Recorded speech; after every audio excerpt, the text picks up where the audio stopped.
Hi, and welcome to Pour Over Think, a podcast where we have our pour over drinks while we pour over things and purely overthink. I'm Mischief. And I'm Sherigan. For once, people actually saw this coming because we announced it on our website. We're talking about a lot of things today, and a lot of things are 2 books, which, is a lot. Contain a lot of words, these 2 books, and a lot of short stories, to be precise. So more than 2 words. What are we reading? Or what did we read is the better question. We read The Adventures of Arsène Lupin, Gentleman Thief. Oui. Written by Maurice Émile Leblanc, who lived 1864 until 1941.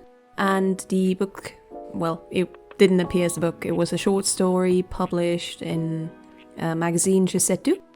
And that was published in Paris from 1905 until 1939. I say that as a question that you could answer, but I know I looked it up, so... Why do you inflect it as a question when you know it is in fact an answer? Exactly. It's to put everyone off guard. It's like, are you sure about it? Or it's also because I like to hide the true meaning behind everything, like the Master of Disguise. We're talking about Lupin, and he's kind of an archetype of the gentleman thief as we know it. He's very well known, but he's actually not the start of this archetype. When I looked at some of the collector's editions, they mention other characters such as Rocambole, which was created by Pierre-Alexis Bonson du Terrain, who was an adventurer, or A.G. Raffles, a gentleman thief who also worked against Sherlock Holmes. So Lupin has appeared in many stories and many works, has been often referenced. We never saw it coming. Yeah, I was about to say, about the only reason I initially knew of Arsène Lupin was because I played Persona 5 and Arsène is the protagonist's first persona in the game, and somehow, I think it was Morgana in the game who then talks about Arsène, mentions the significance of that persona. So that was my tie-in, that was my so that's a thing, that's a known gentleman thief then. That's kind of where this all started for me. And then you also have a vested interest in detective stories anyway, like you're a bit into Sherlock Holmes, right? So that's how we ended up here, basically. But I came from nothing, and by nothing I mean Persona gave me a bit of trivia, and I was like, what is this? We can call it what it was, a hyperfixation, and it will remain as such. No, but the Persona connection is so funny to me, because I heard the name before, I knew of the character, because, as you mentioned, I really liked Sherlock Holmes. I read a lot of his stories, like Arthur Conan Doyle, and how much he hates Sherlock Holmes is very common knowledge. And there were points where I read up on, all the different things that were published. And then I read about this weird thing where there was a whole fight because Sherlock Holmes was going against one of those gentlemen thieves, or at least that was what the story said. But Arthur Conan Doyle said, how dare you use my character for something? You do not have the right to. And then they had to change the name. He's not wrong about that. But the Persona 5 connection is kind of funny. Also, you get to actually read the book in game, because you can rent that from the library if you want to, which is a really neat detail. But another thing that I was interested in, I never actually watched it though, but back in 2021 there was an adaptation on Netflix which was called Lupin. Right. It was created by George Kay and François Uzan. It's still ongoing from what I've seen. There's a character, Arsène Lupin, who's a thief, and that thief has been inspired by the adventures of Lupin.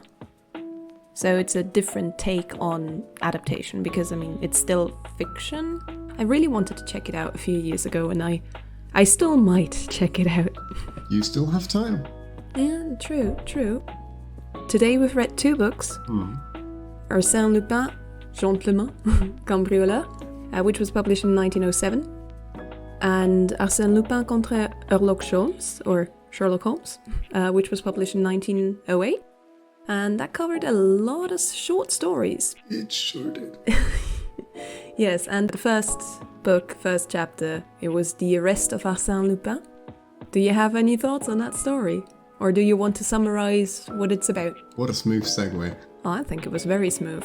I just want to draw attention to the fact that we're reading The Adventures of Arsène Lupin, gentleman thief extraordinaire, and the first short story in that collection is how he got arrested. That's such a move. That alone is like such a mood. And, well, without going into any of the story yet, what I found interesting was the book took a hot minute to reveal who the narrator in the story was. The book just throws you in there with an I narrator for a bit and lets that sit for a hot minute. It was just a dude on a cruise ship who was having the hots for one of the passengers. Yep. What did he do because he had the hots for the passengers? He tried to spend a lot of time with the passenger. She was called Miss Nellie. And the thing is, they got a tip on that cruise ship that Arsène Lupin would show up and, try to steal things. And they were ready to find him based on the initial of his name and an injury on his shoulder or like something. I forgot where the injury was. Yeah, but an injury. That was the hot topic because nobody knew which one exactly was Lupin and which one is not. And there we have our narrator talking about how great it is that he gets to spend time with that other passenger. Yep. Everyone's concerned about Lupin except for our narrator, who seems to take things pretty chill. And there's even an instance where like, oh, do you think I have something to fear? From Arsène, and it was like, I think you're fine. Don't worry about it. One of my favorite bits actually was something was stolen. Jewels were stolen, jewelry was stolen.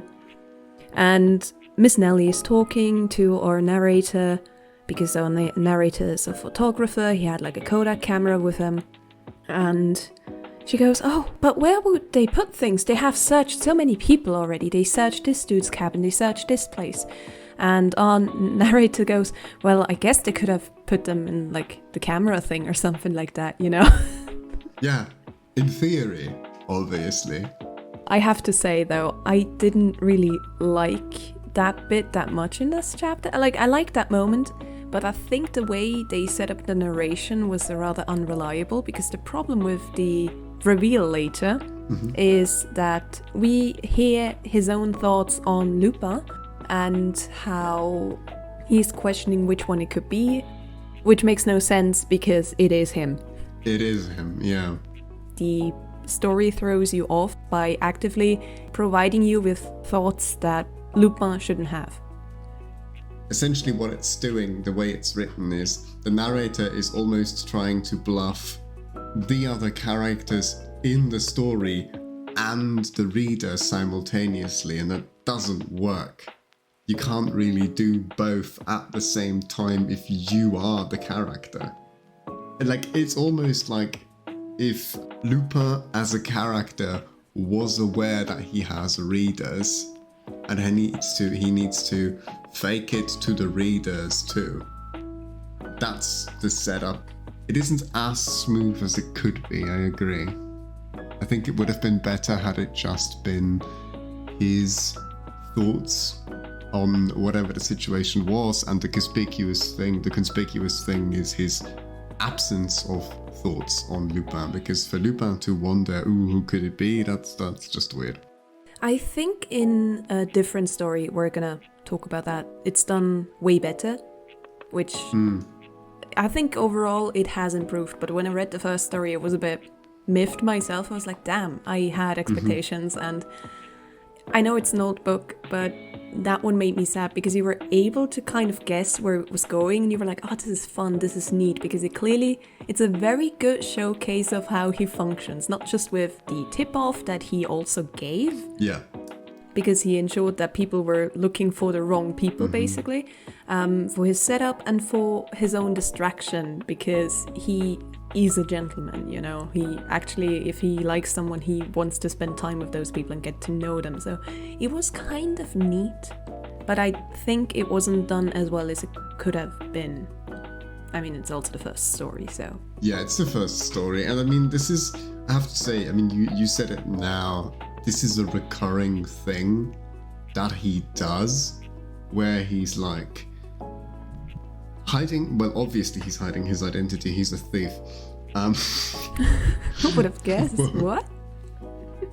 Unless he's trying to get back into prison, then he is. But, why am I doing the tangents this time? Anyway. Oh, you're just getting ahead of me.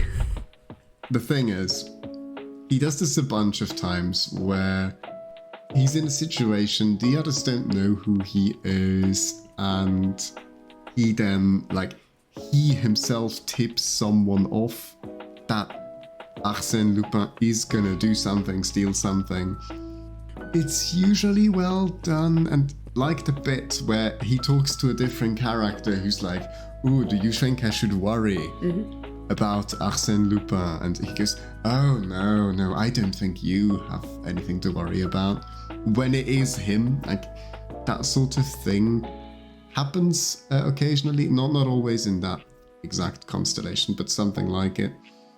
That's the first bit where I have to say it gets old for me. Really? As much as I enjoy it as a sort of look into his character, it's used so often that to me it gets formulaic. And that's like my first big issue, I guess, with these, is like how formulaic they get. I think what they do really well is like this little episodic thing, where you have a fun little episode, something that has a good immediate impact, that's like a nice ride for the moment, and then when it's over, it's over. Like, it's good entertainment for the time that it lasts for, and then it's over. It's not gonna majorly change the way you view anything. It's not gonna impact your life in a huge way when you go like, oh my god, I can't believe what I just read. It's not that. It's good entertainment in the moment. Also doesn't bore you, and it's the sort of thing that I can really see myself reading on a nice summer day when I just like want something quick and easy to digest that I can just read and have a laugh about. To be fair, it was published in a periodical, like in a magazine. It was like, exactly. It was meant to be short form. Same with Sherlock Holmes. Yeah. They follow a certain structure. With how the investigation goes, so how he solves the case usually, and you have a lot of elements that will be repeated, and I feel like Lupin and like all these heroes, they do fall into that formula because you know, that's what you want to read.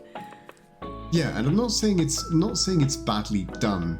It's just, it's a very specific thing that, like you are saying, is in large part due to the form in which it was published. But for me personally, that's like, it's alright.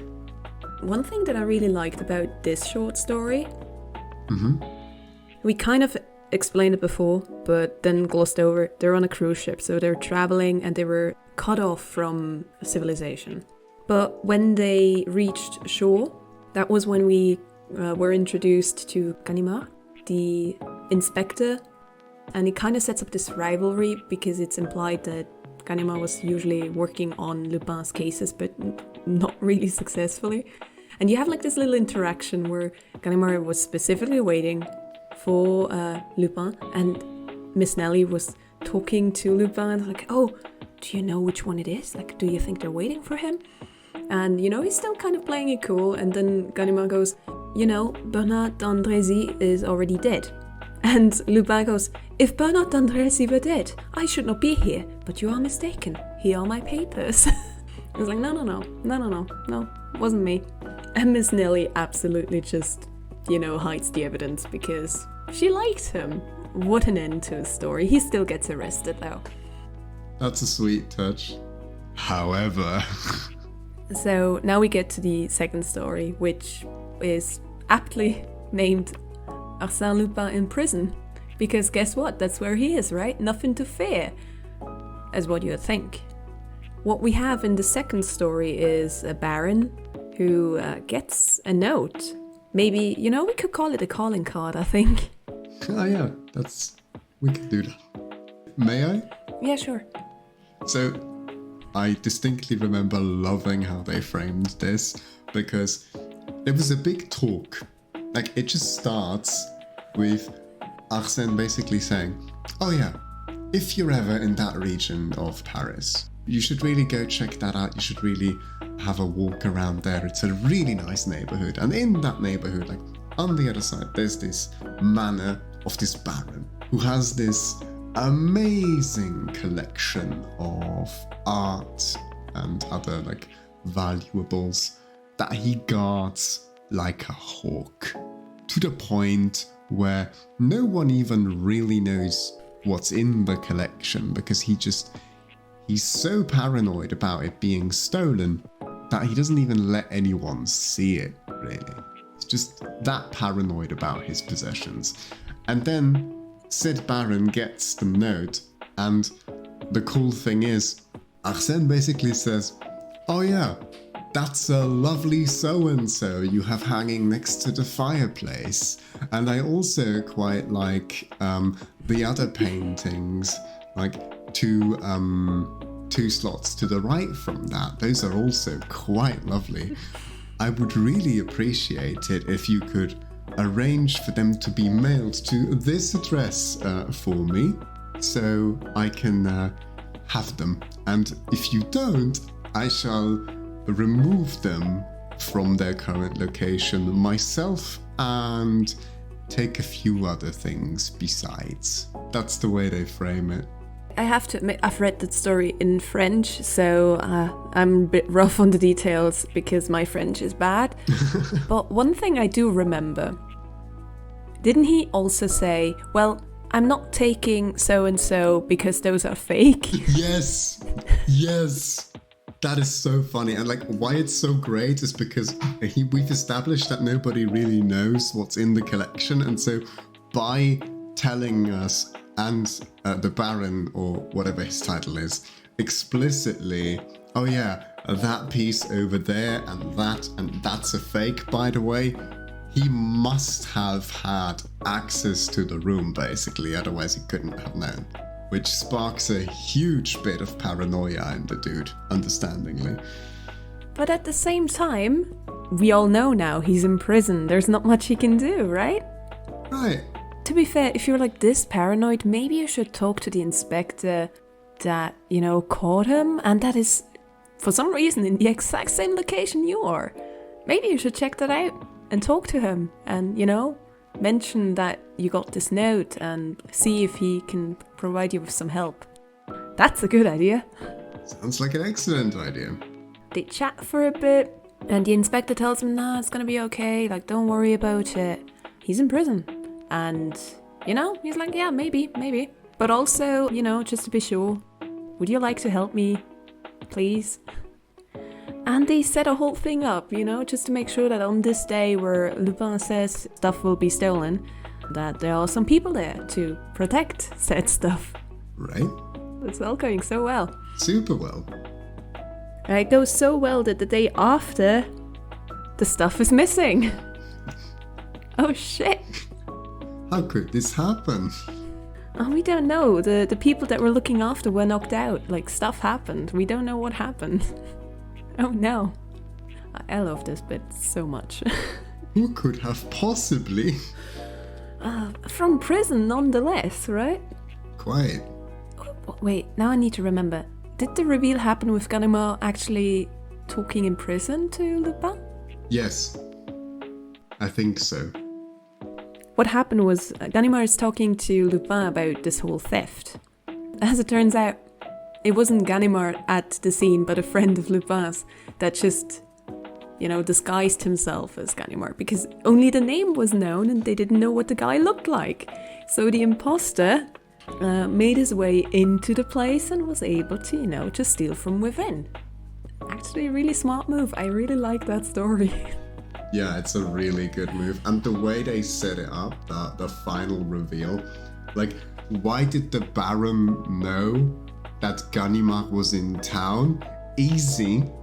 Lupin simply submitted an article to the press that talked about Ganimard taking a well-earned vacation in this town. And so that's how the Baron came to the idea of like, oh yeah, I can go there and get the guy who caught Lupin. That's gonna work out. It's gonna be brilliant. Lupin is only in prison because he wants to be, right? Because he decided that that's what he wanted to do. Yeah, we'll get there. I really like the way they're doing this, like the way Lupin's described. It's a bit weird sometimes, but it's like this question of, can he do this? Is he actually able to? And how will he do it? Yeah. Funnily enough, I think for us, as I say, new readers of an old piece where we already know about his amazingness in this thing, you know, he's a gentleman thief, you know, he's like amazing at everything. You saw Persona 5, he did like all these heists and had all these plans, and you go, what, this must be like that, this is cool, this is a calling card, how is it going to infiltrate, what are we going to do? You have all these moments, and you just question it because I myself thought he must be so good. Is he gonna just break out? What's he gonna do? And the answer, he'll just have someone else do it, didn't really hit me. I assumed Ganimard was fake, but I assumed it was Lupin, because that's what he did in the first story. Mm-hmm. And that it's a friend makes a lot more sense, because yeah, he's still in prison. What can he do in prison? How can he escape prison? It's not possible. I don't know. Well... I just already gave him like this ability because I know he's good. People told me he's good. So I assume. That's something he himself uses time and time again. He uses his reputation to scare people because then he knows how they will act, basically, by giving them a calling card and by spreading rumors that Lupin is around. He knows people will react fearfully and he can work with that. I had such a good time reading this book. I have to admit, I did not read the whole thing in French. It took too much time. But I do like the English translation that we worked with. Mm-hmm. Because it still used some of the Frenchinism or whatever you would call it. So it was still, like, you never forgot the locale. Sometimes that gets lost, depending on what kind of translation you read. Because they adapted too much to local culture that the language you translated to knows. And I feel like this one kept it very French, which I liked. Mm-hmm. It's just the little things, I guess. But yes, you mentioned it before. The next chapter was the escape of Arsène Lupin. We're going really quickly with this one, right? He was arrested, he was in prison, and now it's time to leave. Arsène Lupin only stays in prison for as long as he wants to remain there. It's that simple. Oh, I love it. The secret messages, the freaking trial thing was so good. The trial is so good. Okay, you want to do it? Nah, I mean, my notes are very... I usually just have some clip notes here, and I just have that Arsène clearly states, I will not be at my own trial. And everyone's laughing at that because, what an idiot. But what if he escapes, right? Everyone was ready for him to escape because he said it. I will not be there at my trial. And I love the way they set that up. Because we have secret messages. There was a whole escape attempt, and Lupin walks around a bit, goes to a restaurant, has a bit of a chill time, and then goes back to prison. Because you know what? He knows that the police is following him, that they saw the messages, and he does not want his friends to get caught. So he goes, nah, I don't need the help of my friends. I'll leave whenever I want. And I mean, I don't want to be at my own trial, and I'll see to that. Cheers. And everyone freaking out about it. It was so good. He just decided not to do it. He was put into a different cell after because, you know, what if he escapes? And the trial happens, and everyone's so excited because the Arsène Lupin said he wouldn't be at his trial, but he's there, right? But he kind of looks different. He just doesn't look like himself, like something is wrong. And people suddenly get very scared because shit, Lupin said he wouldn't be there. What if that's not him? And the more closer they look at him, he looks so different, and they realize there was this other guy that during that one escape attempt was also there. They must have made a switcheroo. He must have escaped on that day, and nobody noticed because they put him in this other cell, and the new guards didn't know Lupin, so, you know, he could have just left. Oh, and that's horrible. Lupin tricked them all. And this other dude was just there for the wrong crime. So you know what? They let him go. We have to let him go, right? Yes. And they even bring in good old Ganimard, the guy who arrested Lupin. And they're like, hey, mate, can you... I think we've got the wrong guy. Can you confirm whether this is him? And Ganimard goes and checks out the guy at the trial and goes, yeah, no, that's not him. That's not him. We have to let him go. And you know what I wrote as my third note? I wrote down, fake it till you make it. Fake it till you make it, indeed. Because guess what? Arsène Lupin was at his own trial. There was no switcheroo. He just made them believe that there was one so that he would be let go. Because he knew with his proclamation that everyone would start doubting it. It's such a 4D chess move. When I got to this part, even I was fooled. I was like, wait, what's the play? And at this point, I was like, I'm really enjoying this. Yeah. It was actually so well done. It's just lovely. They go, oh shit, we got the wrong guy. We have to let him go. This is horrible. Wait a fucking second. Oh shit, no. It's just spiraling out. It's great. Yeah, I really enjoyed that one. Those three stories are such a good setup because it establishes the way he steals, the way he uses his tricks. It shows his affinity for disguises, and it also has like his way of socializing in that. Yeah, these stories are doing a lot of work to establish the character very quickly and in, pretty good ways. I have to say though, I think the next chapter was one that I really enjoyed. Like the Mysterious Traveler, I had a good time with that one. Yes, me too. I mentioned when I said chapter 1 did it a bit badly with the way the narrator was unclear and, it was kind of playing it in a way where it was also trying to trick the audience. Mysterious Traveler doesn't do that.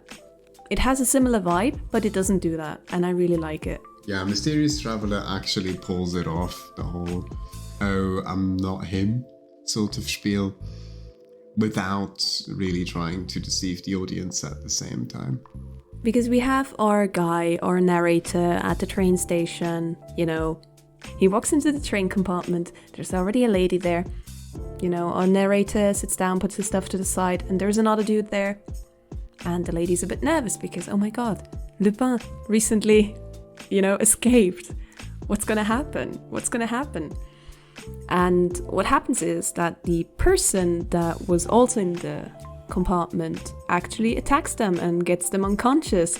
And our narrator is really angry at that because the lady's like, oh no, Arsène Lupin, he's there. He's now ready to steal from us. And the guy is stealing from them and then leaves. And the narrator goes, fuck, how could he do that to me? Arsène Lupin. I love that bit. Yeah, that was so good. It's like, how dare you mess with my reputation? Yes.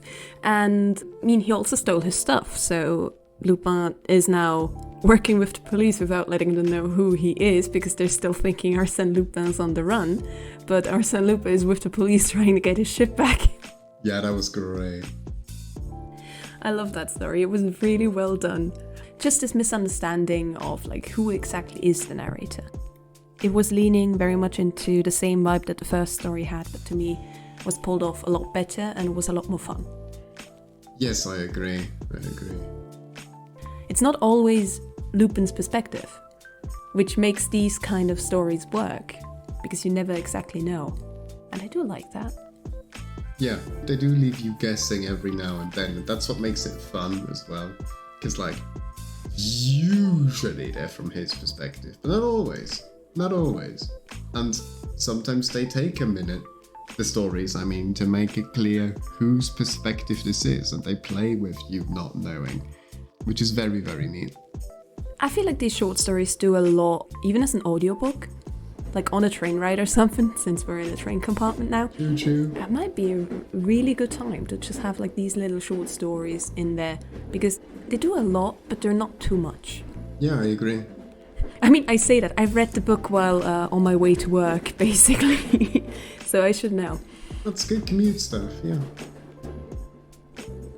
I feel like one of the things that this book or this format kind of suffers through, in a similar way to Sherlock Holmes, you don't have that many characters that you know. Mm-hmm. You have a lot of them mentioned, and sometimes they reappear. It's like Ganimard, for example, or Miss Nelly even shows up again. Well, I think we'll mention it.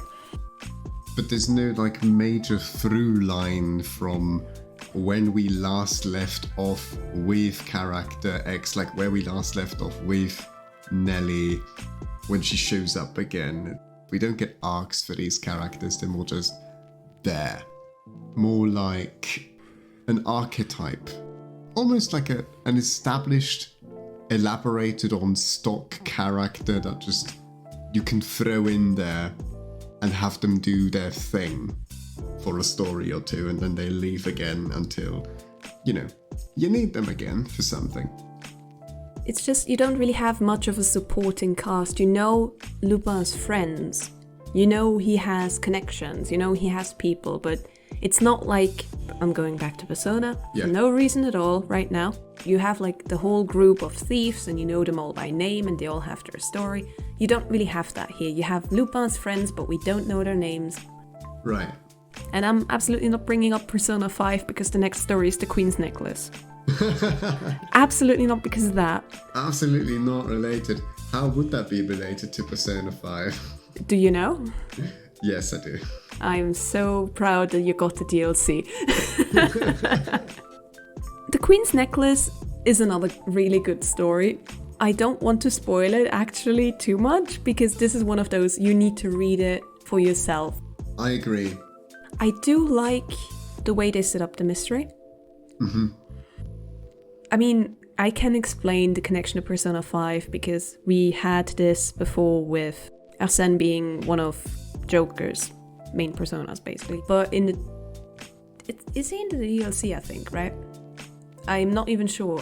The necklace? I think so, yes. Not the necklace, but like Raoul. See. What about him? Yes, he is DLC. Because that's the name.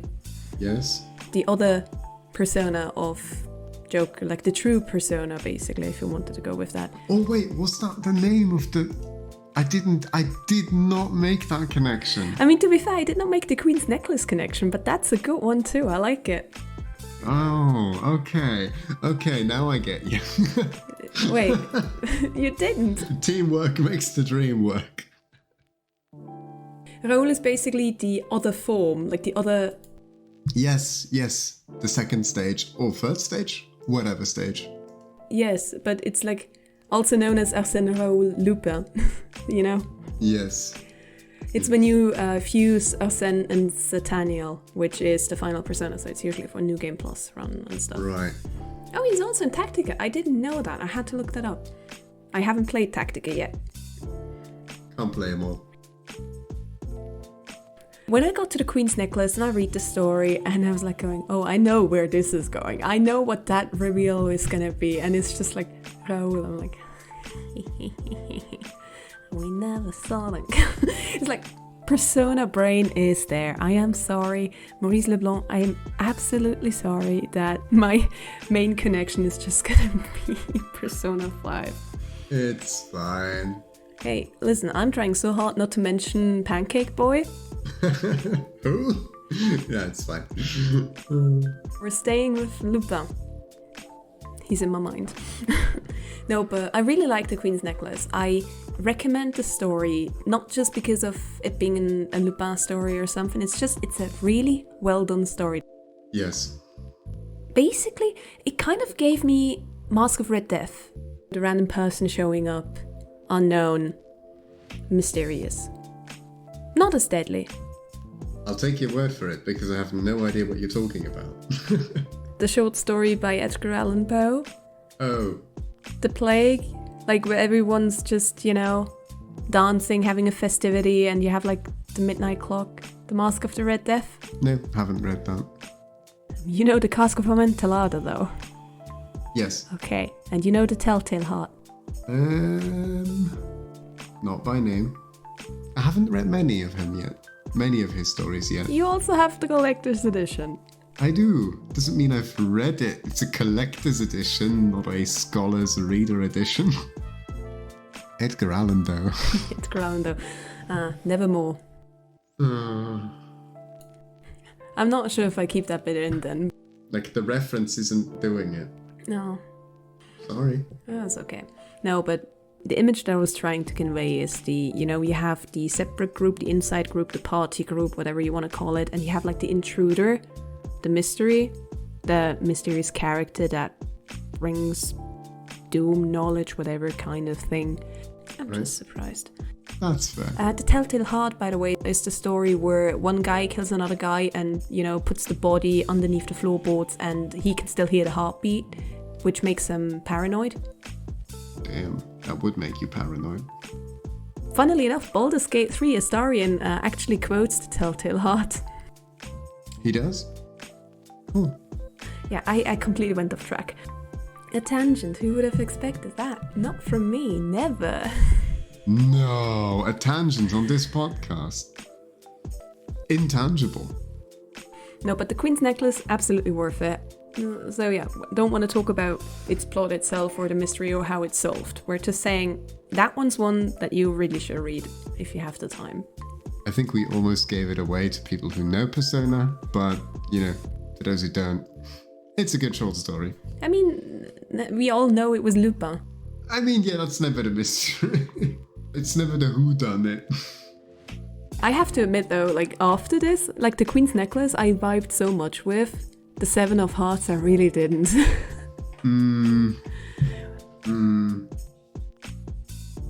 The story itself is already a bit more complicated than some of the others. Who did what? And they knew this person and it might have been this person because they want that and there were like these things in the safe and there was that thing in the safe and how did we open the safe and why did this person commit suicide? And I just go, I think I missed a turn somewhere. It's still good though, like the way they solve it and the way the safe works. It's like a fun interwoven story. But if you'd ask me what exactly happened, I'd be like, oh shoot. Yeah, how exactly did it go? Good fucking question, mate. It was about schematics. It was they were like trying to find some plans and others couldn't. There was like this whole bit of don't move and there was a lot going on in that story. Do you have like a good summary of it? No, I'm trying to. I mean, I was in a similar boat with it. In a sense, we have a calling card again. True. The guy really just stood there for hours. Commitment to the bit. Yes. Wasn't there another guy like literally looting the place while he stood there? And it was just like, don't move. Never mind the other guy. Just stay here. It is very complicated. But maybe it was also very complicated because I read it not in one go.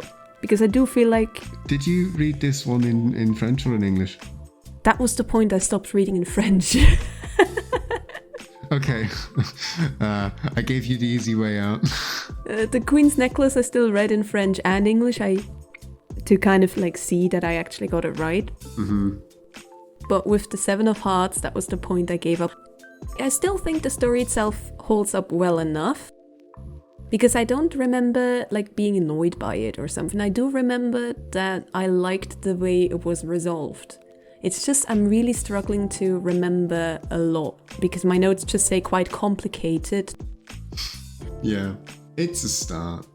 I have a lot for the next one because that's the final one of the book. Hit me. The last chapter of the first book is Sherlock Holmes arrives too late. And it was a case where they were asking for Holmes to arrive. And at the same time, Lupin's already at the scene where he wants to steal, so the scene of the crime. He knows that Sherlock Holmes will arrive and, thinks maybe it's time to leave soon, but he still wants to do his thievery. As he's doing his thievery during the night, he, gets caught. Not by Sherlock Holmes, though. He gets caught by Miss Nelly. Which I thought was, on the one hand, really fun, and on the other, it was really frustrating. Because that one, made me realize a flaw I saw in the story or the way it is told.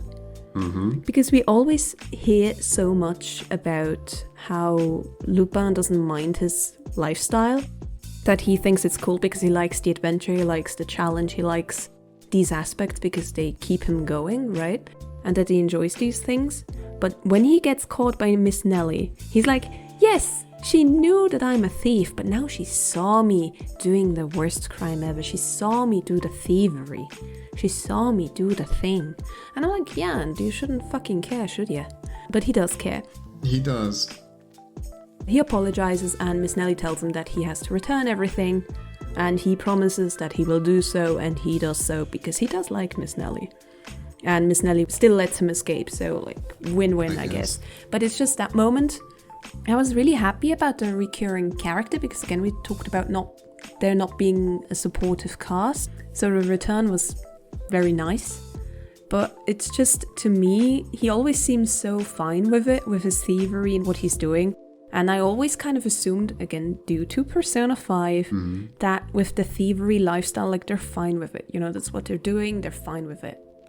And in this instance, I was like, why are you so ashamed of being a thief? Shouldn't the gentleman thief be the intriguing part of, oh, he's also a thief though?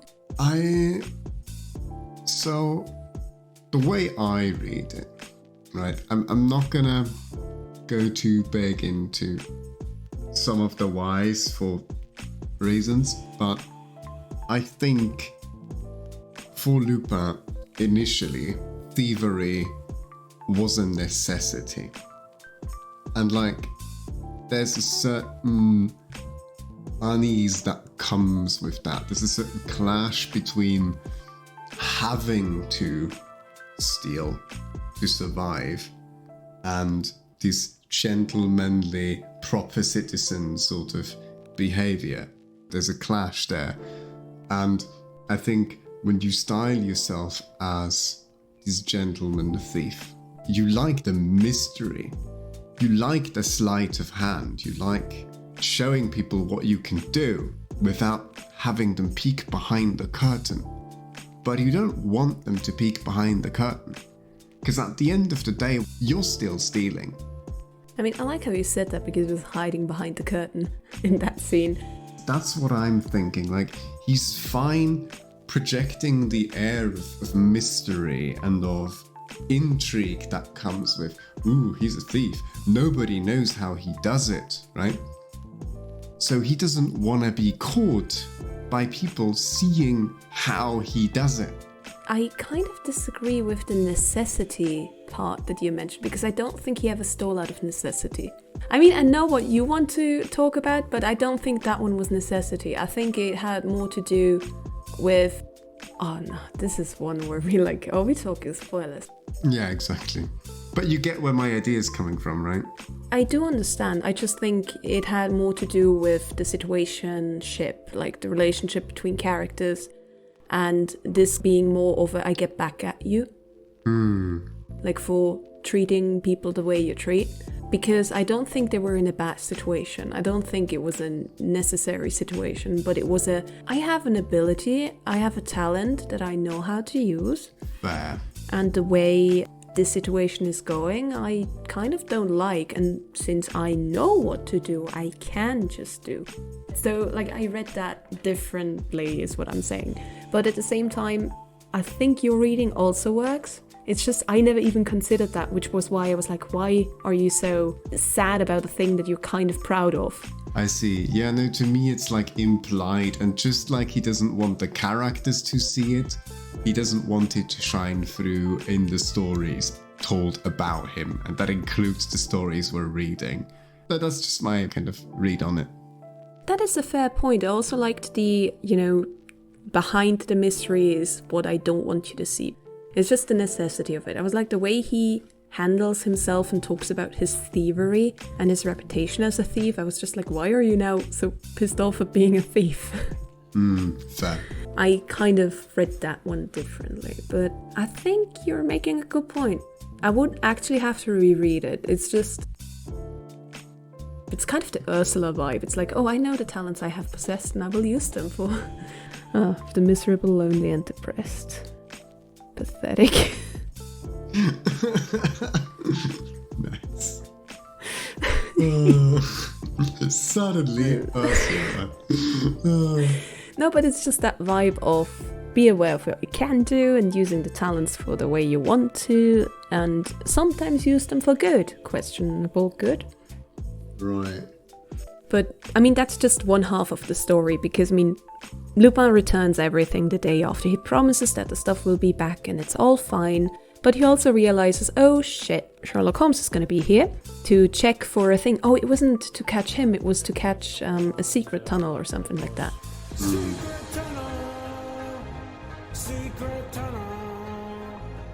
There is no secret tunnel.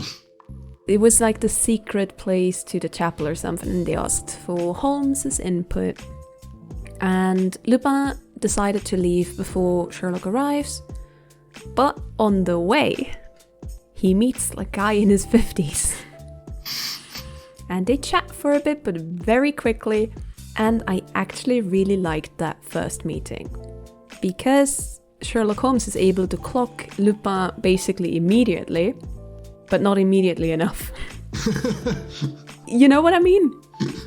It's like Lupin was aware, oh, Sherlock Holmes will know who I am. He's good enough at this shit. He's like a detective, and for some reason he gets to see through my soul and knows that I am as talented and as thieverish as whatever you think.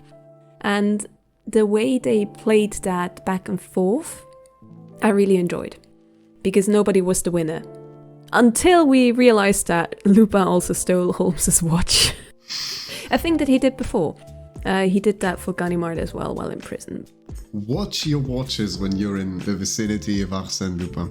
I feel like it was a bit of a biased win because, you know, you kind of have your thief be good, but I liked the meeting itself. I liked the way Sherlock Holmes was able to assess Lupin's character, and, you know, Lupin was smart enough to not show his hand too quickly and was able to actually leave. But it was still, Sherlock Holmes got to the point of, oh shit, that was that thing and I was right and that's what I got from this, but I'm now solving the other mystery and, you know, I'm busy. But the watch was a bit of a, yeah, I know why they did it, but I feel like it's a bit leaning too much into Lupin would win. And I'm like, that was the point where I'm like, oh, I'm really excited for the next book though. Because I like the way they set it up. Mm-hmm. What did you think of Sherlock's short appearance before they changed the name in the translation? Holmes run. Oh, I do like that they made him actually be a guy in his 50s, like an older guy. Yeah, I wonder how much of that was I have to try and make him distinct from trademark Sherlock, and how much of it was okay. Considering timelines, how would this play out? The thing about Sherlock Holmes as a character, his age kind of varies depending on which adaptation show you watch. But he's usually, I would say, around, if you're young, he's around his 30s probably, and if he's a bit old, he would be in his 60s or something. You have quite the range, but it's also the Sherlock Holmes mythos is, you know, really big. And I would say it makes sense for him to be in the 50s. I'm not sure exactly anymore in the original books, in the stories, but he is an older character. I would have put him in his 40s, 50s as well, if I remembered correctly. Right. Just because he's nimble enough to still disguise himself and, you know, go in places and do a bit more action-y things, but at the same time, I mean, his main antagonist was a teacher. If I remember correctly, with Mr. Moriarty, he was a teacher back then. It's too many adaptations, they do change everyone's profession anyway. And never went to the Reichenbach Falls, by the way, which is actually really disappointing considering they're here in Switzerland. I always wanted to see them. What are they? Why are they relevant to Holmes? Or did I just You not? make me so sad. I'm sorry I'm not as into stuff you're into as you are. I know, but I was like, that's again one of the things that people usually know, because Sherlock dies because he falls down with Moriarty in the Reichenbach Fall. I did not know that. I did not know that he died.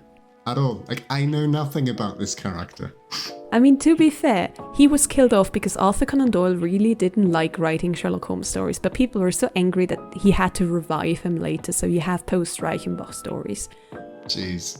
It was not meant to be a survival, but it ended up being one. Which is also why it's one of the more known stories, because he then went into hiding and dismantled the whole Moriarty network and stuff like that. You have a lot of cases. Fair. And yes, for those that want to know, I did watch BBC Sherlock. I liked it for a bit and then really didn't like it anymore. It's just for those that are like, oh, if you're into Sherlock, did you actually watch the Sherlock BBC show? I did. The thing about the BBC Sherlock, that is the one with, what's his face? Benedict Cumberbatch? Yeah. The thing about that is just like, it came at a time when that sort of show was a trend, in the sense. And I also remember, like, there was a show called Lie to Me that I watched for a bit, that I kind of enjoyed. But it's always this weird little angle on people who may or may not be neurodivergent on similar things. Yeah. Oh my god, he's a genius! And the way they frame it just doesn't sit right with me. You know, the way they stylize it almost as a bit of a magical thing. It's like, wait, what? Honestly, that's what I liked about BBC Sherlock at the start, because it actually kind of showed, I mean, it made it sometimes be a bit too geniusy, but it had this moment of, you know, this person is flawed. But the problem I had with the show was that the way Benedict Cumberbatch's Sherlock was actually good. He played it really well, but the script that he was given sometimes is just not Sherlock-y, because he works too much with the system. In the books, he's the one looking out for the little guy. He's doing this because he doesn't really care about the government. If he's interested in a case, he will check that. And just the way he treats characters and his friends in the series, it was way too rude. It was way too uncaring in a way that didn't really sit well with me. Because Sherlock Holmes, he doesn't always care. But you know he's looking out for the workers, for the middle class, for the lower class. And has a certain respect for people that is just not shown in the BBC Sherlock show. They fucked up Irene Adler, they fucked up a lot, and I stopped watching shortly after season 3 because I just wasn't into it anymore. And from what I've heard, I jumped ship at a good time because it just got worse. Good on you. The original point was like, Sherlock Holmes, the way he was set up in this was, I think, rather reminiscent of what he must have been back in the day. You know, like the older gentleman, smart still to a certain degree. Which is also why I didn't like him in the other book that much. Because the way he treats the Watson insert that was then named Wilson made me so angry. Absolutely furious. I read that second book and was like, I'm not sure if I'm enjoying this as much, because Sherlock Holmes and John Watson have a very interesting friendship, relationship, platonic, whatever you want to call it, you know. I feel like one does not work without the other. Like, they were such a good combination in the books. Watson is married to Mary. Sometimes Arthur Conan Doyle forgot the name of the wife. It's very embarrassing. It's a mess. Like, the whole thing is a mess. But the way Watson works, because the stories are told from his perspective, He's a doctor, veteran, he knows his shit, and Watson is a bit of an everyman, but at the same time smart enough to kind of hold up with or like take notes and do things. And the way the second book portrays Wilson was like, he's just there to be there and then be ignored. Yeah, there needs to be the sidekick. He needs to be there.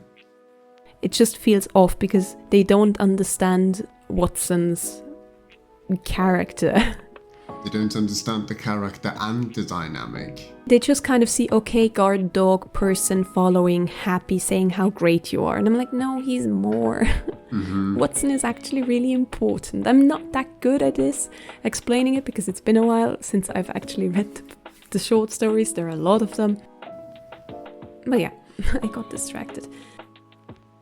We have the second book. I should get back to my notes. Alright then. What do your notes say?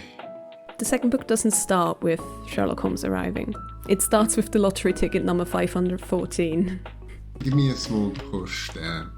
It's the guy who bought an antique table and the lottery ticket, and he gave the table to his daughter, and the lottery ticket was in that table, and the table was stolen because Lupin wanted it. Ah. I mean, that was an accident, but he also then got the ticket. So by the time the guy realized, oh shit, my lottery ticket was in the thing that was stolen, there were like all these messages that were sent through the newspaper where it's like, well, you might have the original ownership of the ticket, but I have the ticket, and I mean, we can just split it. We can do 50-50. We can do 50-50. I really like that. It was so funny. Yeah. No, but I really liked this story. It had the setup of the blonde woman, one of the actual supporting cast, kind of. How did that actually go? Why did she agree? Nah, I feel lost. Why did she go with Lupin? Who? The daughter? Wait. Yeah, the daughter. Yeah. It was voluntary, right? Yes, I mean, the daughter didn't go with Lupin, she went with the blonde woman. And the blonde woman explained the case where it was like, you know, this is a bit of a mess. Right, yeah. And it was also because the daughter had like a certain idea of like regarding her marriage or something. And if they did 50-50, she would get enough to actually get her stuff done. So she was like, yeah, I'm in. The daughter walked willingly with the blonde woman. Oh no, she was kidnapped. Well, not really, but you know, she was missing. And then I was like, hey, want to do less than 50-50, but you also get your daughter.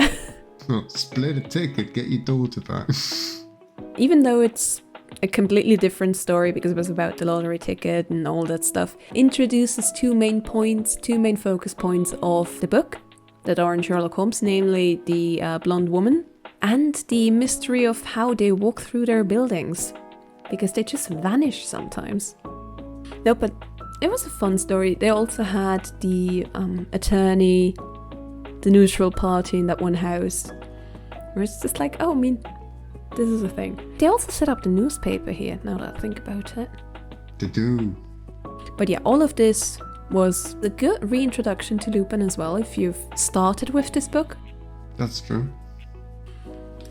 And the second book, or the next few stories, all kind of work in a similar vibe. So you have the Blue Diamond, that sets up the main mystery, which is also when Herlock and Wilson arrive, asked to come in.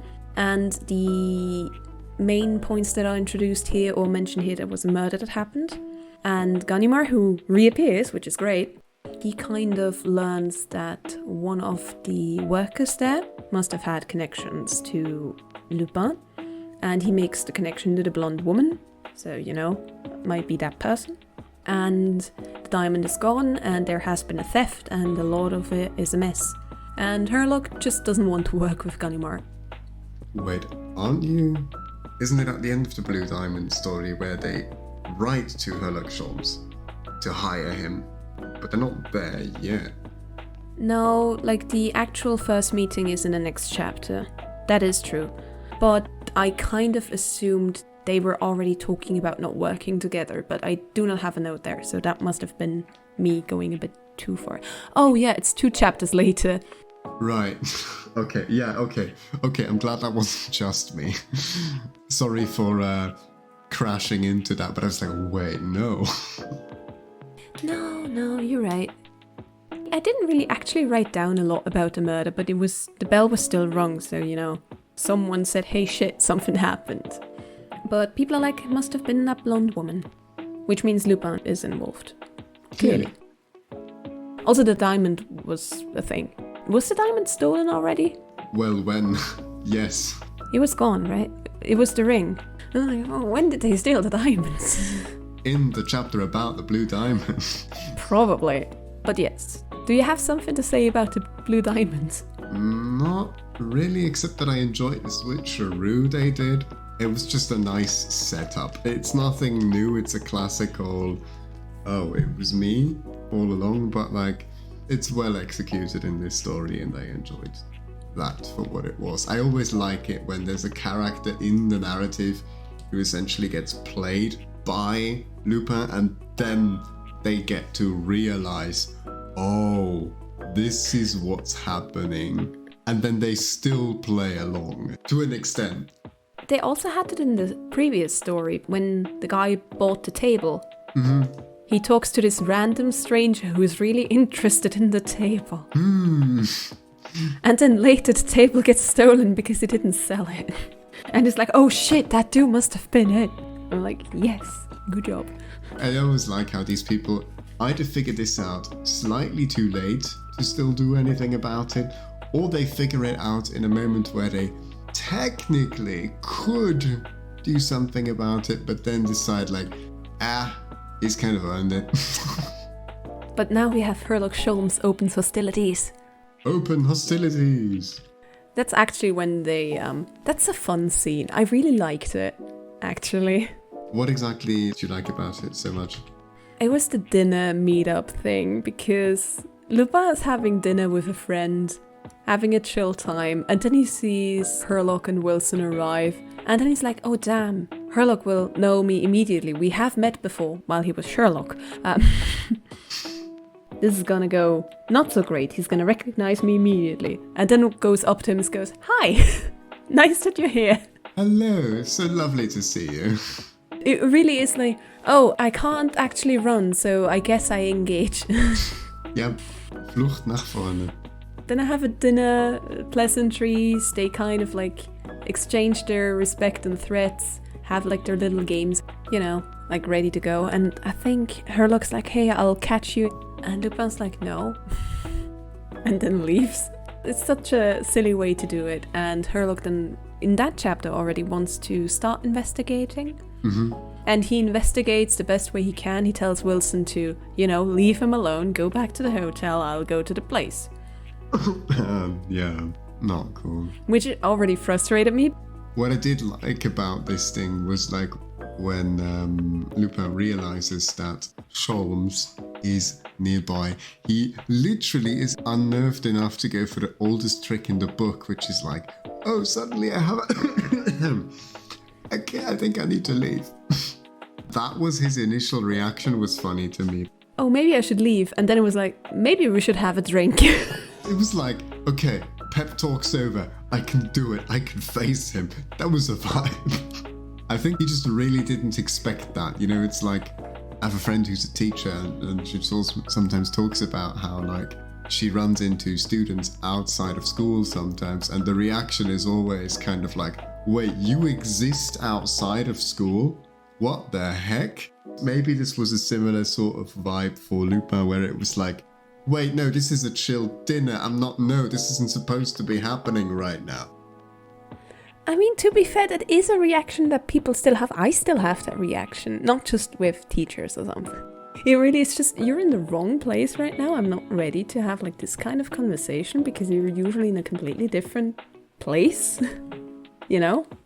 It just catches you off guard.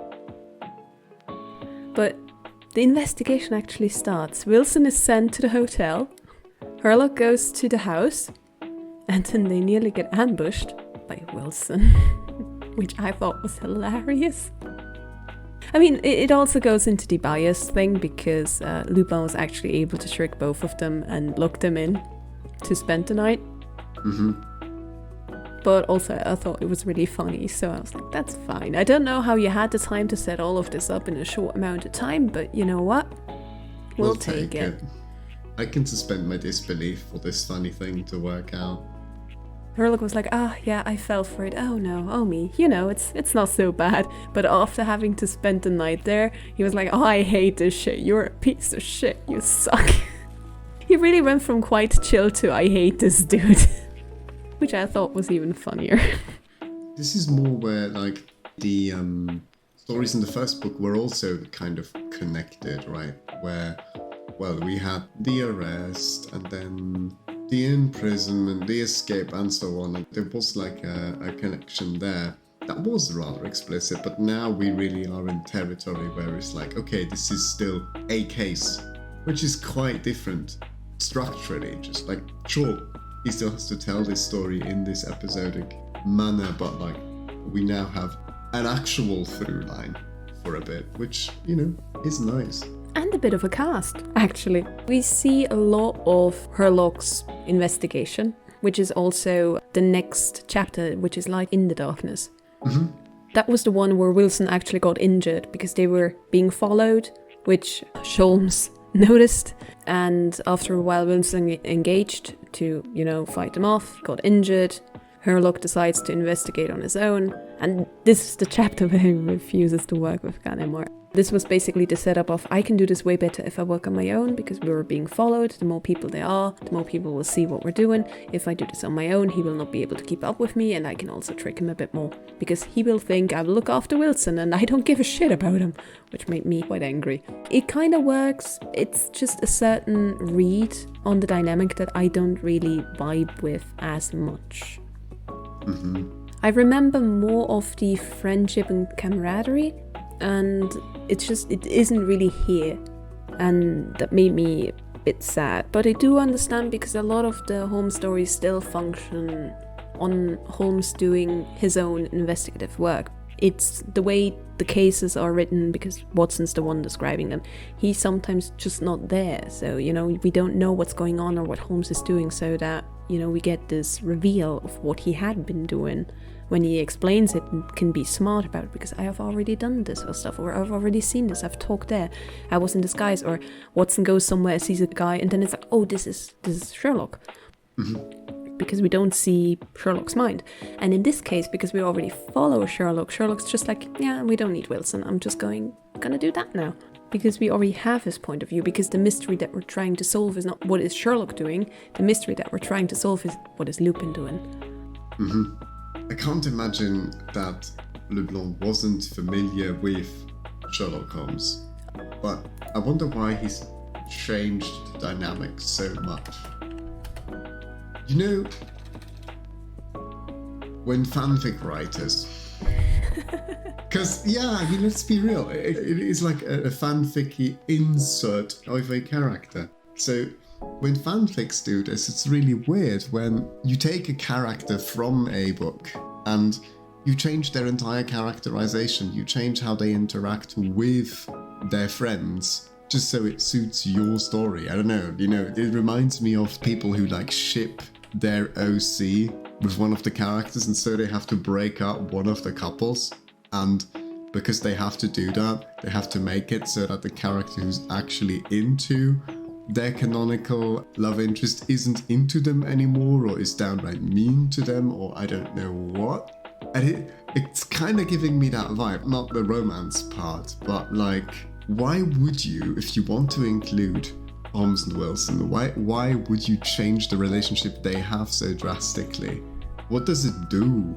I'm actually not 100% sure on the timeline, but maybe it's just, the read that they had, or the care was more about, I want the Sherlock Holmes story, I don't really care about the character. I mean, it's fine, it's just something that I've been wondering, why would you, as an author, what's the... I'm really not sure about how that works.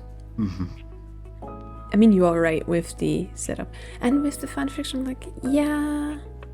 I kind of get what you mean, but it really is I would say cherry picking, where people just go, no, I want my story to be a certain way, and the disregard has not to do with not caring about the product, but not caring about certain elements, because that's not the one that matters. If the thing that matters is the detective, you will focus on that, but I'm not 100% sure. But I would say it makes sense that Wilson would come with, and I think the first time the injury happened, I was also no, I kind of get it. It was just the fact that they did it again, where I'm why just not leave him at home then?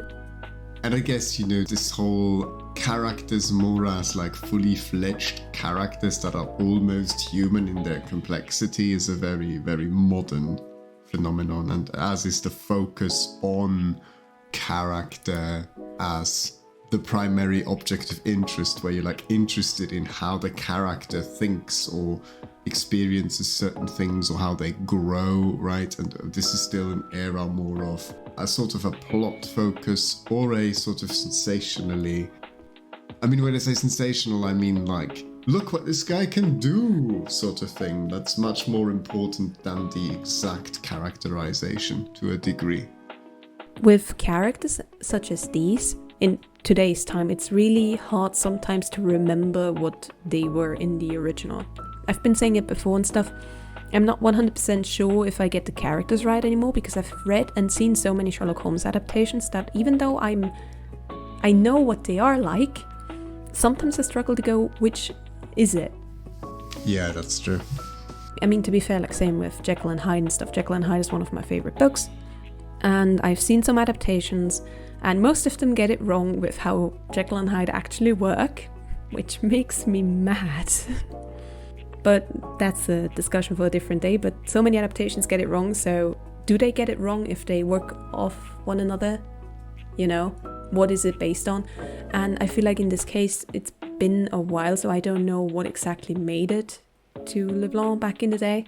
I feel like with characters that have such a lifespan or like such a mythos, sometimes it's really rough to actually get to their original roots, focus points and stuff. Yeah, and like the original version might not actually match what you need. Like if you look at a character that's in the public domain and you could justifiably use in your story, maybe you find that what you are basing that decision off is an adaptation, and that the adaptation and the original character don't really align anymore. Did I hear Dracula myth in there? I heard you say something like that now. Is it all about Dracula again? I didn't say Dracula, but that is what I was thinking about. I gotcha. Like, wait. What I mean to say is when the character that you are drawing from is based on an adaptation of the character, then that's not necessarily a problem, is it? Because by now, everybody's already done whatever with them, and arguably the new version of a character that people are familiar with through adaptations rather than the original is the character for most people, or for a lot of people who don't go reading the originals. If there's like a pop culture version of a character that really takes off in this day and age, that's gonna be what people base their assumptions about the character on, not the character as he originally was hundreds of years ago, potentially, right? Now I have to ask, have you ever seen Elementary? My dear Mischief. No, I have not. Why does it ring a bell though? It aired during a similar time as BBC Sherlock, and it was basically an adaptation of Sherlock Holmes, but it was playing in America, which was one of the reasons many people didn't watch it. I mean, to be fair, me included. How can you adapt a Sherlock Holmes story and then place it in America? It didn't make sense to me. And in hindsight, they did a lot of good stuff for a Sherlock Holmes adaptation, but I've seen bits of it, and some of the actual deduction sequences were really good. They had some interesting ideas for Joanne Watson. Mm-hmm. Great actress as well. It was like Lucy Liu, isn't it? Lucy Liu. I'm reading through it, and like Natalie Dormer as Moriarty? They had some really good ideas, and I haven't seen the show, and I'm like, I still regret it. I still regret it to this day that I have not seen much of this show, because they actually seemed to have cared about it. I mean, it was still an adaptation, they still changed things, but the problem was people thought they changed too much. Mm-hmm. And then they didn't give it a chance. I don't know how good this show is. I've heard people hate on it, and because I was just recently like watching BBC Sherlock and reading a lot of the books and watching the older TV shows, you know, the classics, I never had the time, and then I decided, I mean, I don't really want to watch an America focused thing, and then I never watched it. This is one of those points where it's like they changed a lot, but I think even though the stories didn't match, and it was just kind of, I would say it was probably similar to like Lupin, basically. Mm-hmm. Where it's like, you recognize elements or things, but it's a different cast, and you just have to be open-minded enough to, you know, accept that as a form of adaptation. And I think that would have been really good, and I missed out on it. Well, you could still watch it. Oh, I know. I need to have the time. They have 154 episodes. Well, you're out of luck. No time for you. No, but I wouldn't put too much thought into this adaptation, because I still think they got a lot of it right. Like, Leblanc got a lot of it nicely set up, I think. Mm-hmm. Because Sholmes is really smart still. Like, he gets his stuff done to a degree, and he is able to kind of play the game. I still think Leblanc is a bit biased, but I mean, who wouldn't be if you have your OC go against one of the most famous detectives ever? One of the gods. I like that when you can just write fan fiction and then publish and say, yeah, my OC is now going against Sherlock Holmes. But then he has to change the name because you're not allowed to do that. I mean, now he could probably. He was ahead of his time. But yeah, all of this is light in the darkness. We really got off track. We did not follow the light. Nope. But we have Wilson now injured and out of the game.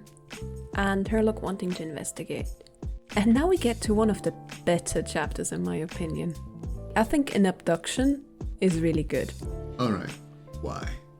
At first I was a bit frustrated because he's getting Herlock. I am really bad at saying the name wrong. We all know who it is. He can't sue us anymore. Herlock is starting to solve the mystery. He gets some points. He finds things, does his job. Doesn't really look at Wilson, but what can you do? But he gets jumped on, as in a group of others are able to abduct him, and they put him on a cruise that is sending him back to London. The reason for that is the time that Herlock gave to the arrest of Lupin is getting closer, because it would have been the next day. The best way to solve the issue is to ship it back to London. As you do with anything you don't want, you ship it back to London. Which is just so funny. So there was this whole setup. Herlock was tied, put on the cruise ship, and, was told, well, yeah, that ship's gonna arrive in London, blah, blah, blah. And the crew was told not to arrive before a certain time, so that it would be impossible for Herlock to get back, because, can't have him arrest Lupin. It's very simple, very basic logic. So this is what's happening. And yeah, this is certainly, a loss. The whole fight, the whole back and forth. I mean, what can you do? Sherlock's now shipped back to London. And the chapter, I think, even ends with the phrase that the ship arrives on a certain time and with Herlock on board. So, he lost. But that's basically the whole chapter. It's mostly about him investigating, him finding certain clues, and then him getting jumped on, put on the cruise, and sent back. It's literally a nope, gotcha. It's like you're getting the winning hand in an Uno game and then somebody just slaps you with the +4 out of nowhere and it's like, what? So yeah, we have this setup, we have this loss. Alas, let's look at the next chapter. I am looking, respectfully mind you. What is its title? C'est the second arrest of Arsène Lupin. Oh no, what happened? I really like the setup and payoff of these two chapters, actually. The time arrives that Herlock said he would arrest Lupin. And Lupin's like, well, it's not really possible. I shouldn't be nervous. It's not possible. The guy's in London. What can I do? It's like, come on, it's fine. And then he gets caught by Herlock, who is not in London, but there, and he returned with the police and is ready to capture Lupin and, to solve the case. What happened with the architecture, and then how the freaking hell did he make his return from England to France in this amount of time? And I still think this is one of the best things ever. Because he talked to the crew and managed to steal, I think he stole a watch and changed the clock or something. But he manipulated the means of reading the time so that they would arrive earlier than planned, so that he has enough time to return. Which is such a thing. Yeah, I changed the time on the one clock to rule them all. And he still solves the case. And he solves the mystery about the architecture. The buildings that were used for all of these thefts and stuff were all built by the same dude, and there was a flaw, as in there were means to actually go in and out secret ways and stuff. Secret tunnel. Secret tunnel. Secret tunnel. Yeah, but he's very happy about this, and then he decides, okay, I did my job, I'm gonna leave now because you're gonna get arrested, and I'm busy. He was arrested, but he escaped. Which was fun because they, Sholmes and Wilson and Lupin all meet at the train station again. Which is not so much fun for Sholmes. I feel like he always gets one-upped. It's almost like he's a side character. Yes.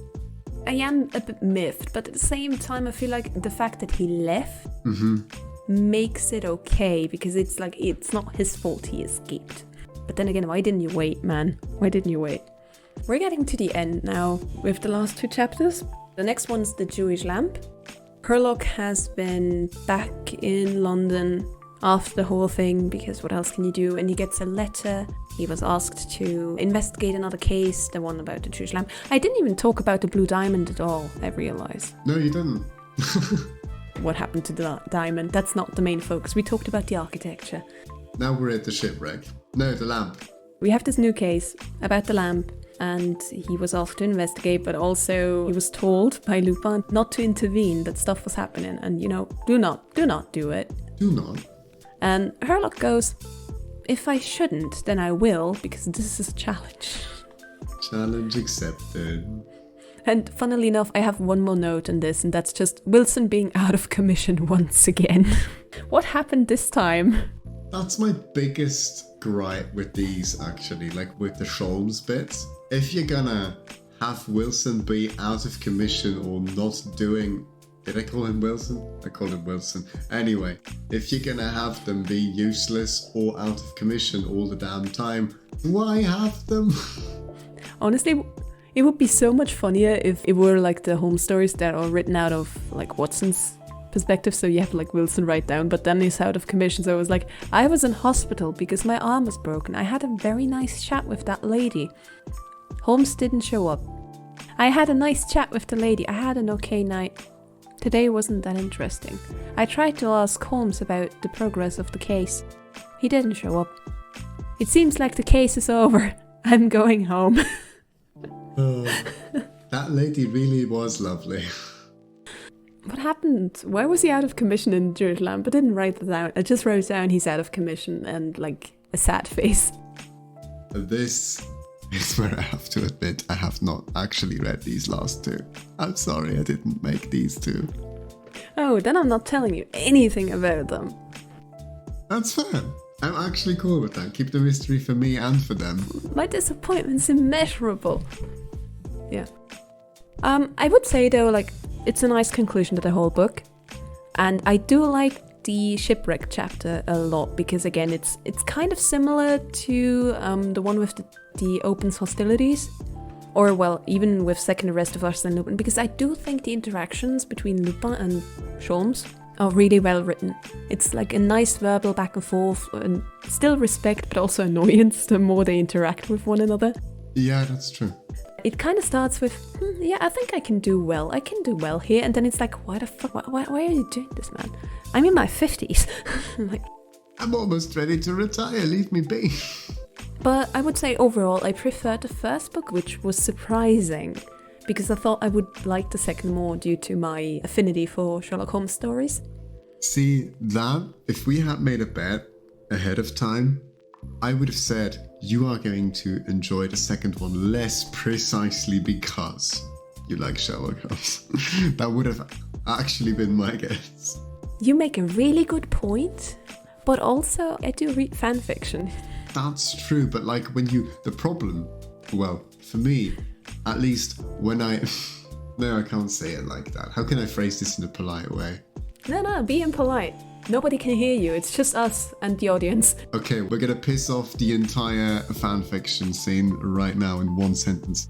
When you write fanfiction, it's like Leblanc was a published writer. He didn't just publish writing, he was a published writer. And so, like, there's a certain expectation of like, okay, he got published, he probably knows what he's doing. And so, you would expect him to treat characters from different IPs and stuff with care and everything, and you'd expect a certain level of skill from a professional, which is why this has the potential to sting harder than if it's fan fiction. I just want to clarify, I'm not saying that there are no good fan fiction writers or that people who write it's more the expectation of he already published. Yeah, exactly. I wanted to ask, I mean, you haven't finished this book now, because the final 2 chapters were not on time. Rough, buddy. But are you gonna check out some of the other stories, maybe, one day? Yeah, like I said, especially when it's like a nice summer day, a hot summer day, preferably in France, right? I haven't been to France in a hot minute. I would absolutely sit down with something nice to drink and just read some of these stories and go as I read them, because they are very entertaining. I do like them. What I consider doing, instead of trying to read them in French again, because that was a bit rough, like listen to an audiobook in French. Because then you still kind of understand, you get to listen. I mean, I still would need to focus a lot more. I can't have it be second monitor content. I was about to say, can you do second monitor content in French? I can't. My concentration has to be on that. I actually tried that. And I mean, I stopped reading it in French and I've read some of it in English. I'm just going to put it on in the background, and I was so confused immediately because damn. I really like the language though. Yeah. I had a good time trying to read it. I had a good time listening to it for a bit. Just didn't have enough time. But I think for the other books, it might be fun to, on a hot summer day, when you have a chill time, just listen to an audio version of that, and have like a nice coffee or something. No, definitely. It was really interesting because I really liked the first book, and the second book was like, I'm not sure if I enjoy it. I kept struggling with my viewpoint because, as you said, you were right, I sometimes struggled a bit with the way they worked it with Herlock. I mean, it is a difficult thing to do.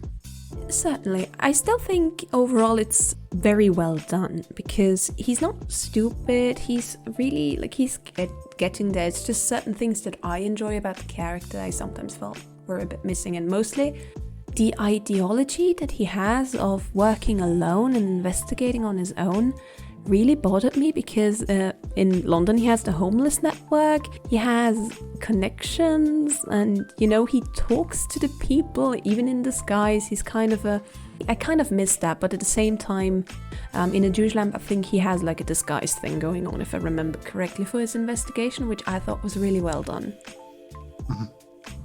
I do like the way they set up Lupin.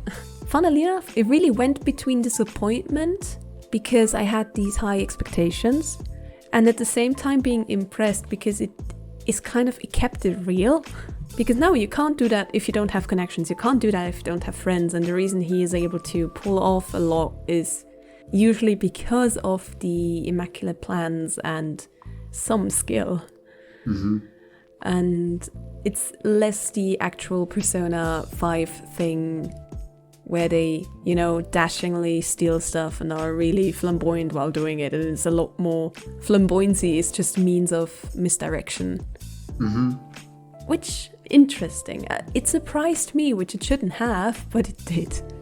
There is a moment early on in the story where he breaks out of prison, where, you mentioned it, he goes to a cafe and he actually orders something, and then instead of paying, he's just like, put it on my tab, I'm Arsène Lupin. And just walks off. That's my favorite bit in the entire story, is like, just does that, just gets up, walks off, walks back to the prison where the guard won't let him in. And he's like, I'm a prisoner here, I'm supposed to be here. I am Arsène Lupin. Please let me in. I want to go back to my cell now. And it's just, dude, love it. This is why I like this character. Same. There were moments where I kind of struggled. Again, that was the one with Miss Nelly, with the thievery over there, where it's just like, why are you suddenly so insecure about your job that you're always so proudly proclaiming everywhere? But okay. And in the very first story, where I was a bit annoyed that we did not hear as much about the actual thievery. Yeah. And it was just the random chat and, I talked to Miss Nelly. Which, it makes sense. to a certain degree, but I felt as an introduction, while good, it was also kind of sad because I had this image of I want to see a thief in action. I basically want to see what he says he doesn't want to show. Because that's the interesting part to me. Like, you want to see how the cool thief does the cool thievery. Absolutely. And I feel like in many, I say more modern adaptations, that's usually what they focus on. Because again, if we look at Persona 5, that took the influence of gentleman thievery, it was a lot about immaculate plans, the calling cards, and how to set it up, and then, flawless execution of this. Mm-hmm. Which, questionable, if you look at Persona, how they do it, they keep getting blackmailed by everyone. Well... It's funny. It's really funny if you look at the game and you just go, how does this story point happen? Blackmail. How does that blackmail? How does blackmail? And who also blackmail?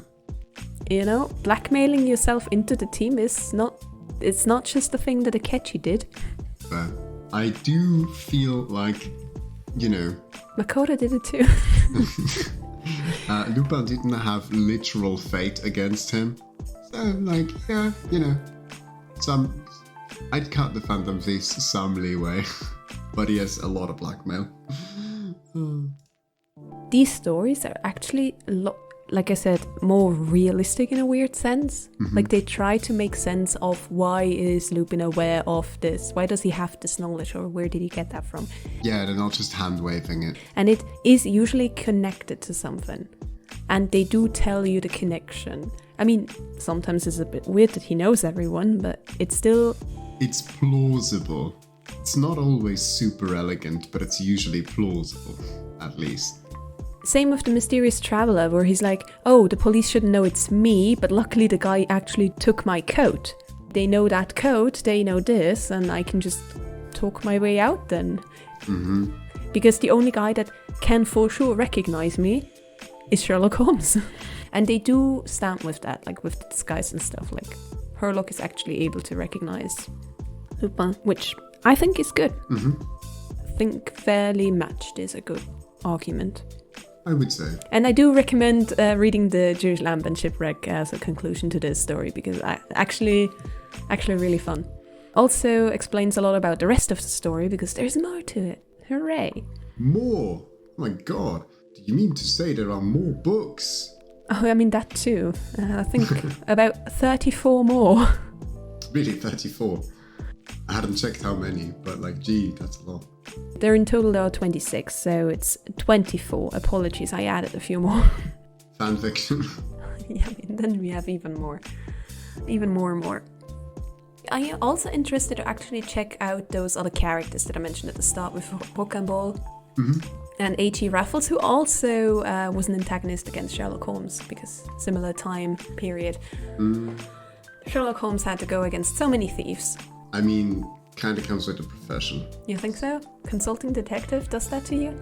Yeah, I think detective kind of does that to you, yeah. Occasionally, at least, You might not have to contend with them every day, but...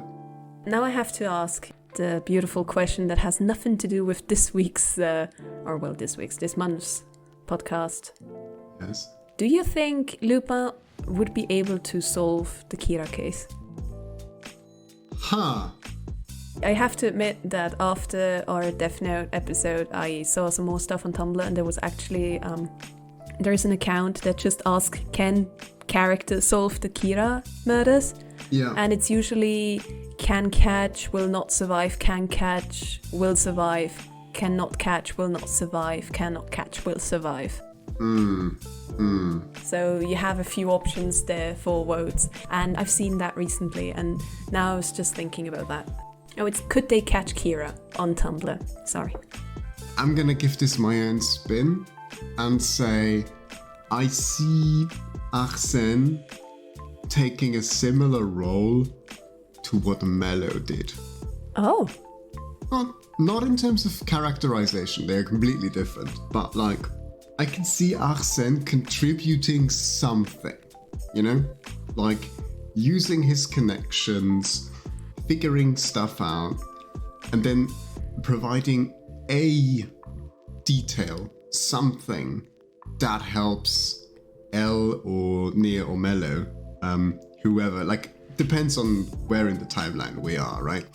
But I see him more as a, like, guy who gets involved on the side, doesn't reveal who he is, right? And then actually provides some info, tips someone off in some way that then helps, in a way that Light could not have seen, and in a way where Light will be like, fuck, it was that guy, wasn't it? Because that's like on brand for both series, that like Light sometimes gets taken out of left field by, oh no, this person did a thing that I did not anticipate they would do. We get that sometimes, and Lupin does that sometimes, where he plays people like a fiddle like that. And so I'd see him take action like that if all other things are equal. If it's like, okay, what if Lupin was the one in Elle's shoes? In that scenario... I mean, I think he has a chance. You know why? I think he does. Why? Arsène Lupin's not his real name. Yeah. And since that's kind of a secret, it's not like... I mean, oh yes, you have heard of the gentleman thief. You try to kill him, it's not gonna work. But like the second he tries and it's not working, he knows it's a fake name, so he just gets... But he still can't find out the real name. It's more like, even if he tries to get rid of the thing, it will not work, which is already a first hurdle. It's not just... Because the problem would have been, if everyone knows about Arsène Lupin, it would be really easy to die if that's your real name. Yeah, for sure. So I was like, has a chance. I don't know how well he could keep up with Light, because we do know he's very, very capable of predicting what other people will do and how they will react. And given... Well, okay, I think given Elle's resources, I think he could do it. Oh my god, I just realized. What did you realize? Lupin will absolutely stop the Kira case because he steals Light's watch.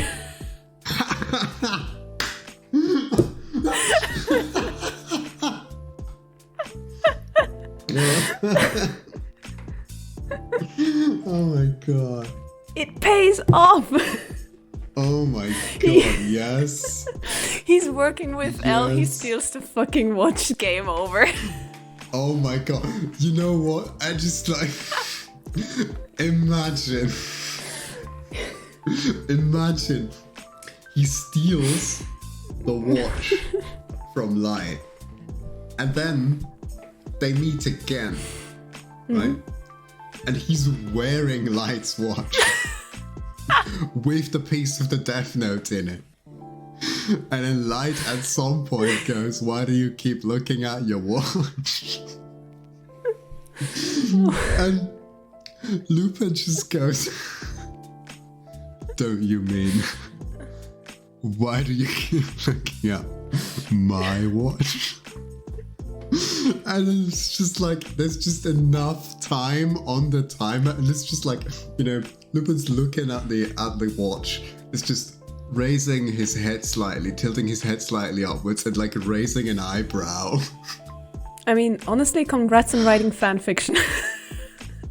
Yeah. Yep. That's how it ends. Yeah. And then Lupin takes the watch off and puts it back on Light. Because that's what he always does. He always gives the watches back. Case closed. Yay, my first fanfic. Where? You did it. No, it really was just a thought that I remembered that account, and it is a fun question since we were talking detective stories and we kind of remained in the field, you know. It is fun. It's still about criminals. I really do feel like he would be best as someone who somehow contributes sort of from the shadows, kind of in and out, you know, without letting too much on. If he wasn't, like, if the question doesn't mandate he be L, someone in his position. What's your input on that? What do you think? Could he do it? Do you have a crack on how? Like I said, I would say I'm not sure if he could solve the case, but he would be able to put light in a bad position just because of the whole watch thing. So if he were actually doing something like that, even like, he has a chance. And also the fact that, his name's not his name. So I would say would survive, but could solve the murders. I'm not 100% sure, but he is intelligent, he has connections. So maybe if we count like with the network, I would say yes. But it would be rough, I would say. But I would go between would survive either way. Maybe solve it or help solve it, because does he know about the way the watch works? Can he open the mechanism and find the Death Note piece, for example? I don't know if he can do that, so I know he can get the watch, so he can at least stop the murders, but maybe not solve the crime. I think with how well he works with connections, if given Elle's resources, or like assuming that he would have similar connections as he has, I think he might work differently. He might actually, use the network rather than work independently, and that way he might be able to do it. That was a nice little connection between past episode and today's episode. It was. Thank you. That was a fun question. Nice little speculation bit to round it off. I like it. Yeah, no, I do hope everyone had fun while we talked about what we enjoyed about that book. I think I kept it a bit surface level, but also I'm never sure how much I want to spoil already. And I just wanted to talk about some of the pieces I really enjoyed, or like which chapters I thought were actually really nice. I feel like that's fair. If people prefer a bit more like depth, a bit more spoilery things, or like notes that are more than just 4 lines, because I wasn't sure how much I should say, feel free to let us know, I guess. Oh yeah, absolutely. It really is a bit of finding the right way, like the right amount of information to convey. I don't want to just info dump. I realize I do that a lot, or I get distracted and stuff. It's not like I did that in this episode at all. It's not like you're the only one who's doing it. No, but another thing I mentioned, by the way, that kind of was lost. We have a website. We do. You know where. I know where. We both know where. Let's make sure they know where. It is wickedweave.ch. Because we're Swiss. Exactly. And .com was taken. Wow. Yeah, no, but we have now Wicked Weave, which is where all of our, I say content, which, because it's a lot of different things will be going up. And this podcast will also have its own little article. So did all the other posts. Its own little sub-page on the webpage. So if you are so inclined, you could also listen to it on there. You can find additional, well, not additional, but you can find the show notes there as well, which I imagine are the same as what we put into the YouTube version of this, but never mind. Yeah, and you can find all of our other stuff, because we do other stuff on there. We now have a central platform for all of that. Opinion pieces going on, potentially reviews going on, a lot of thoughts on things. And if you are here, there is a decent chance you enjoy having us share thoughts about things. So if you want more of that, that's where it is. And I guess another thing that we can do before we leave this lovely cafe for another day, what is our next topic? Is it time to talk about it? Time to mention it? Oh hell. Do it. Death to Kronos. Death to Kronos. To be fair, we're also talking about the first game. Hey, Hades! Such a good game. No, it's gonna be fun. And with the recent release of Early Access for Hades 2, and given how much we loved the first one, given how much we're already swept up in this Early Access, we're like, yeah, let's talk about that. That's good, we can do that. We can easily talk 3 hours on Hades. So that's what's coming. And I think that was about it, right? I think so. We have plugged the plugs and announced the announcements. The goodbye is missing. Right. But that's just because it's so comfy here we don't actually want to leave. Another cup of coffee, please. No, but I think that's about it. Looking forward to the next time. I'm Mischief. I'm Sherigan. And this has been... A lot to think about. Yes. Poor overthink. Bye. Bye.